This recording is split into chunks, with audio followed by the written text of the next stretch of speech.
everybody, and welcome back to the Lead with Love podcast with Dr. Q, where we talk about love, leadership, and real life lessons that actually matter. And as you can see, I am still not in studio. I am recording from the Conversation Starters bookstore in Atlanta, Georgia, who is the owner, LaShawn Orman, who is not only the owner of this amazing bookstore, but also a dear friend.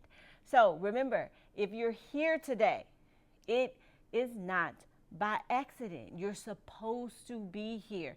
You're exactly where you need to be. So let's just go ahead and jump in.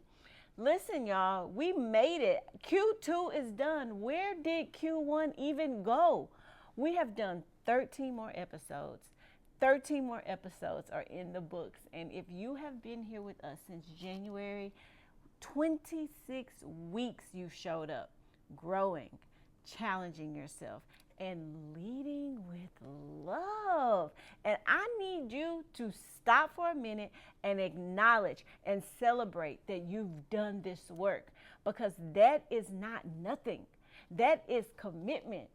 And that, more importantly, is love in action. Now, I want you to ask yourself something before we close out this quarter, which is today.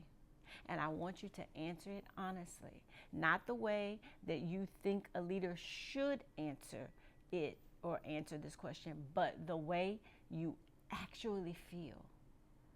Are you tired? Listen, I already know. You probably are. Yes, you are. Why? Because when you lead well, it's exhausting.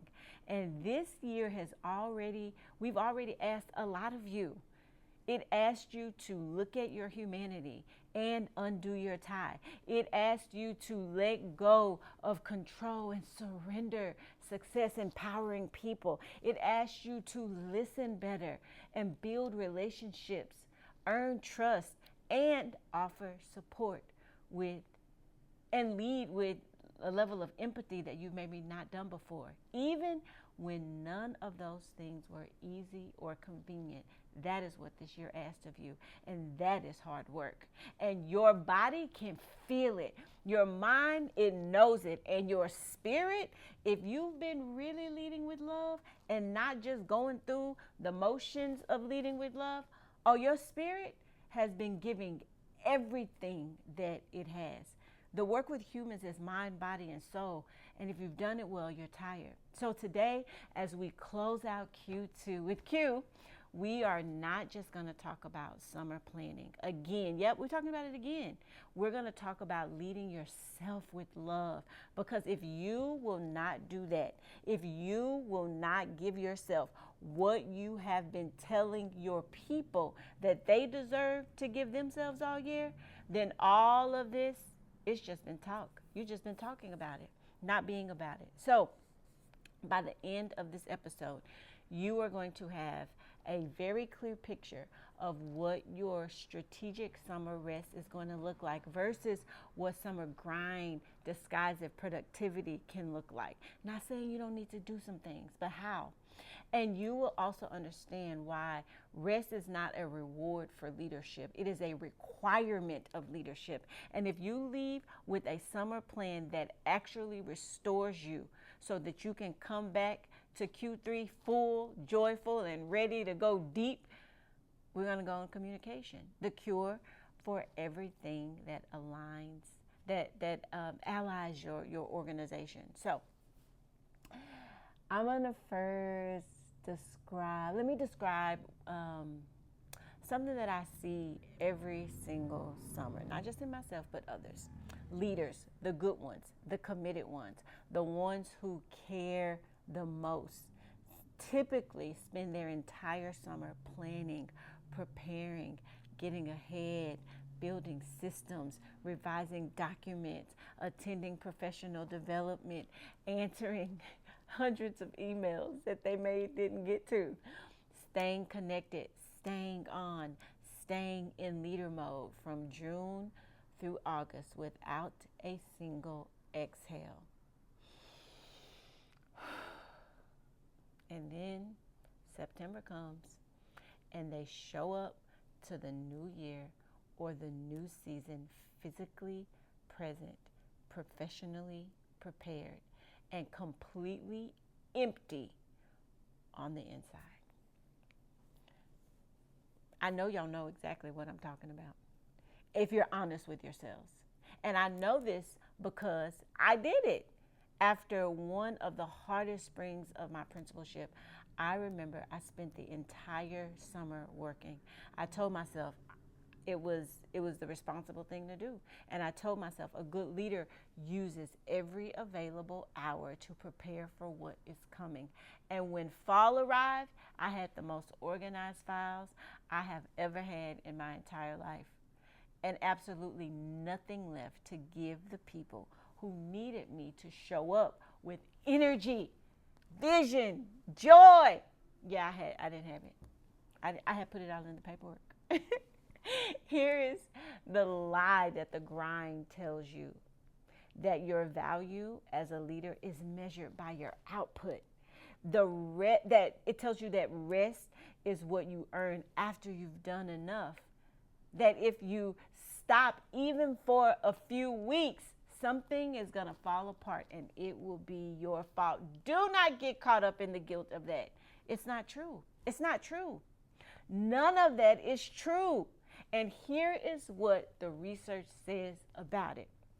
According to APA, the American Psychological Association, vacations meaningfully reduce the stress and restore the mental resources needed for high-level thinking and decision-making, the exact skills that leadership demands. Leaders who rest, they come back with better judgment, more creativity, and more emotional capacity for the people that they serve. That is not a soft finding. No. That is science saying that your organization needs you to take a break. Whew. I have someone I love. I keep trying to tell them, you got to take a break. And here is the one that should make every single leader in the age of AI pay very close attention. According to a 2025 study on human leadership, the skills AI cannot replace are, repeat them after me, empathy, genuine connection, reading a room, noticing that someone is struggling before they say a word, inspiring people to believe in something bigger than themselves. Yeah, those skills, are depleted by chronic stress and restored only by rest. You cannot automate your way to a culture people want to be a part of. That still requires a human leader who has something real to give the people that they serve. And you can only give what you have first received. And rest is how you are going to receive it. You can't give what you don't have. I want to reframe something for you before we talk about the how you are going to receive these things. Taking vacation is not self-indulgent. I said this before in another podcast. It is an act of leading yourself with love. And leading yourself with love is not optional for people who are serious about the Just Care framework. Because joy is the J, the very first letter. Joy is the foundation that you cannot sustain joy in yourself or in your organization if you are running on empty from one season to the next. You just can't do it. It's irresponsible, actually, to not rest as a leader. And I wrote in my book about joy being kind of this fuel for everything else. And fuel has to be replenished. You would not run your car on empty and act surprised when it stops. But leaders do this to themselves every single year, all the time. And then wonder when they do it why the passion that they used to have feels like it's fading. Because you're tired. That's why. And a summer that you plan very well one that includes rest and play and actual time with people who fill you up, produces a leader who returns in the fall with something bigger than themselves to offer, not just competence, but joy.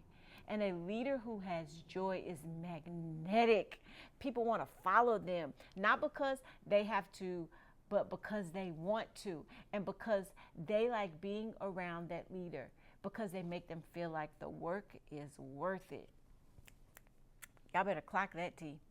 A summer that you grind through produces a leader who returns technically ready but humanly depleted. And depleted leaders produce depleted cultures every single time. And listen, y'all, I don't care if it's a week, 2 weeks, 3 weeks. Most leaders don't get 3 weeks, but whatever time you get, that's the time. So here's what leading yourself looks like with love. Leading yourself with love looks like this summer. There's 3 things that you need to do. 1, 2, 3. Listen, I don't care if it takes 3 days. First, block your wrist before you block anything else. And I've said this before, but I'm saying it again. Before you schedule the planning retreat, the professional development, the committee meetings, the back to school prep, block your vacation. Put it on the calendar. That's the first thing that goes on the calendar, and make it non-negotiable for you and for everyone around you. Because if rest does not get scheduled, the grind will always fill the space. The grind never stops. Second, when you go away, I want you to actually go away. Like, put the out of office on your email and turn off the notifications. Trust the people that you spent all year empowering to handle what comes up. This is surrendering success. It is in its most personal form. Because if you have done the work of Q2, if you have built the systems, developed the leaders, and created the structures, then you can leave. And if you cannot leave without things falling apart, that is information you need. That's the information that you need about what still needs to be built. That's the work for the next year. But do not let that fear keep you from going away. Go, come back, and build what's missing for the next year. And finally, third, do something that fills you back up. Not something productive, not something that counts as professional development, something that reminds you that you are a full, rich human being with a life outside of your title. Do some music, travel. Y'all see here, I'm in a bookstore. I love reading. So I'm in a space where I get to read, like reading something that actually has nothing to do with leadership. It's really hard for me to do, but I have to do it. Laughing. I'm with my friends so that we can laugh, and I'm going to go walk about 2 miles when I leave here. Whatever it is that restores your soul, put it on the schedule this summer on purpose, and don't feel guilty about it. Yeah, I get to read, I get to laugh, I get to eat, I get to walk, and all those things make me feel good. And I want to close here giving you all a preview of what is going to be waiting for you in Q3, because I need you to understand why what you do for the next few weeks this summer, it matters so much for what comes next. All right. Q3 with Dr. Q is our communication and connection season. We are going deep on the T in just care, take time to listen, and then we're kind of going to go all the way in on the C, communication. And we are going to be talking about how to build listening systems that change your culture, how to have courageous conversations that you have been avoiding, and how to close the communication gaps that are quietly eroding trust in your organizations right now. Okay, that's what we're coming to in Q3. And here's what I know for sure: that work requires presence.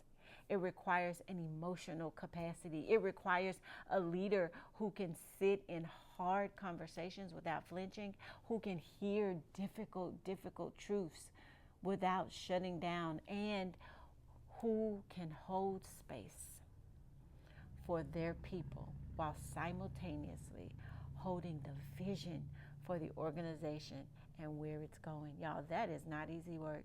But who said that leadership was easy? It's not. And people want to sign up for it every day, but have no clue of what it takes.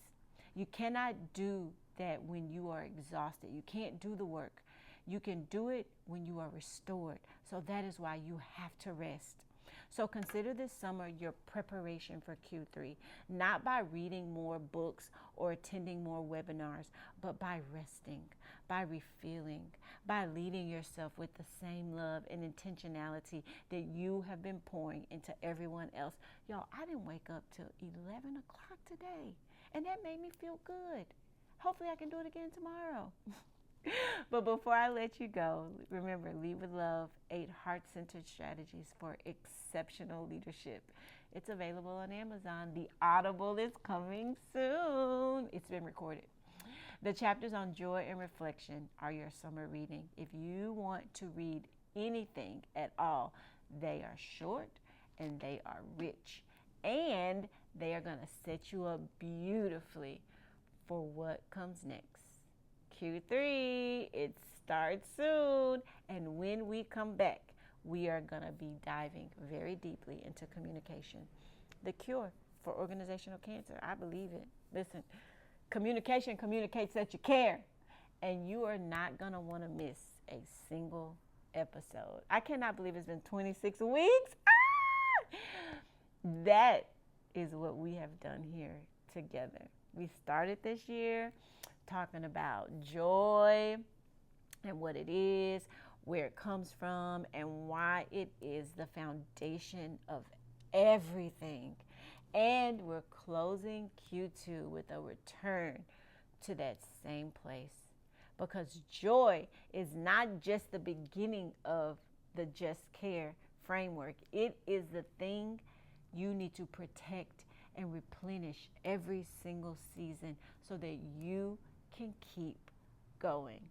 So this summer, do what I'm doing. Rest, play, exhale, feel your well, and come back to your people in Q3 the way that you want them to come back to you.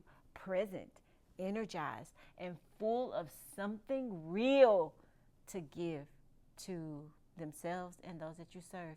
And remember, you cannot lead others with love if you have stopped loving yourself enough. If you can't love yourself enough to rest, you can't. So thank you all for joining me on this Lead with Love podcast. If the message spoke to you, please share it with a leader who is already filling their summer with work, because they need someone to give them permission to just stop, rest, and refill, restore, rejuvenate. Don't forget, you all, to subscribe so that you don't miss episode 27, the first episode of Q3. And we're going to go deep again, and it's going to be powerful. And remember, leading with love isn't a one-time decision. What is it, y'all? Yep, it's a daily choice. So until next time, be well and lead with love. Let me get my book. Let's see, let's do this one. I'm leading myself with love. What about you? Bye.